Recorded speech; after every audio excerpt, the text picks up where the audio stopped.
Funhouse active. King of the palace. Rubber like Malcolm. Balled up fist in the air to the flashlight. Yeah. What's up guys, Brennan here from Anytime Fitness Vancouver and Schubeck Training Systems. So today we're going to talk about ankle mobility and how that translates into deficiency that you can see with your squat.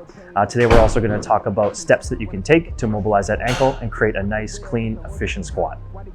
So the first deficiency you're going to see is the knees are not able to track forward as a result of the ankle mobility.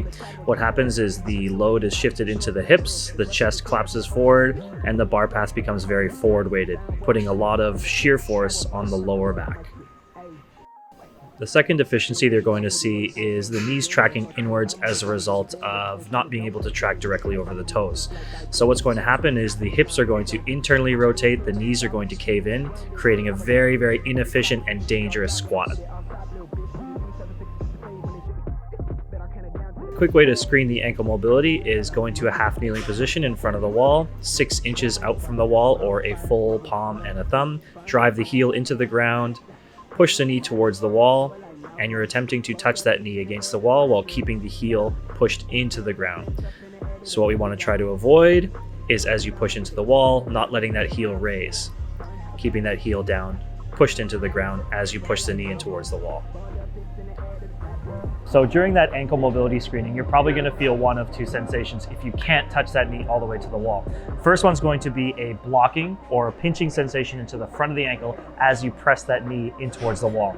The second's going to be as you press the knee in, you may feel some restriction or some tightness into the calf. So next I'm going to show you the protocol for trying to address and fix both of those deficiencies. So if you're feeling that pinching or blocking sensation in the ankle, here's the protocol. So taking a 2-inch band around the ankle, placing it on an elevated surface, making sure it's directly on the crease of the ankle and not too high on the leg. Making sure that that band is pulling slightly downwards as you elevate the foot. You're going to push the heel into the platform and press the knee forwards.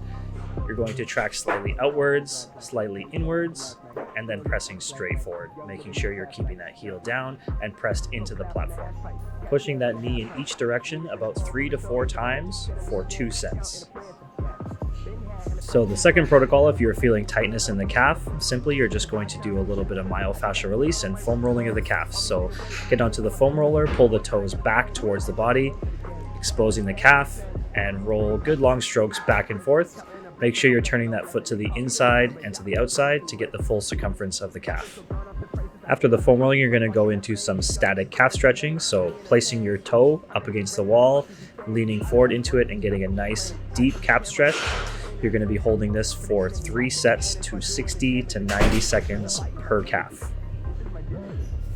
The second stretch you're going to do is a deep lunge calf stretch. So taking a deep lunge back, driving the heel into the ground, making sure the heel stays in contact with the ground, driving the hips forward and getting a nice deep calf stretch as well. This one as well is going to be 3 sets, 60 to 90 seconds static holds. So thanks guys for watching my video. Hopefully that answered some of your questions or concerns about ankle mobility and helping to sort of fix that. If you guys ever have any questions concerning ankle mobility or trying to fix up the squat, feel free to send me a direct message. Catch you later.